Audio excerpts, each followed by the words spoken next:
Without the control of the muntjac, we were never going to have regeneration in the woodland and scrub developing on our open areas.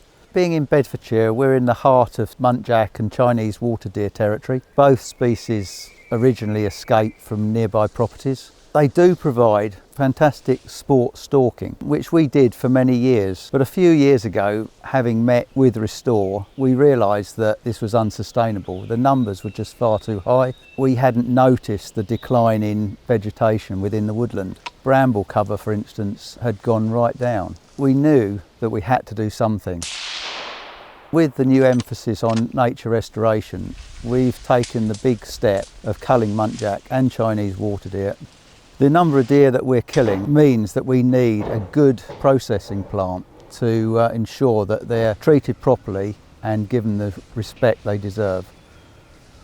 So across the UK, there's a huge problem with overbrowsing by deer, and we can see the effect of that all over the place, and especially in woodlands. Just like this one, there's no ground floor apparent at all. And actually what you do see is this 4-foot browse line everywhere. And if you crouch down, you can see all the way through the woodlands to the other side sometimes. I remember as a kid walking through woodlands just like this along the woodland rides, not being able to get into the woodland itself because there was too much bramble and thorn on the edge of the rides. We couldn't physically get in. So why do we have this deer problem?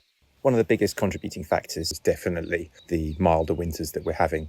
The fact that we've got more food availability in terms of cover crops and things like pheasant feeders and other artificial feeders that go on throughout the year. So because we don't have any apex predators anymore, nothing living in our countryside that eats the deer, we have to take on that role of apex predators. We need to put in cull plans. We need to be managing the deer, moving them off the land and into the food chain and using them properly and allowing them to be here still, but under manageable conditions, which means that we can see a recovery of the native flora and the scrub and everything that should be here in our woodlands for our breeding birds to nest in, small mammals and invertebrates to feed and live in, that I remember from so many years ago.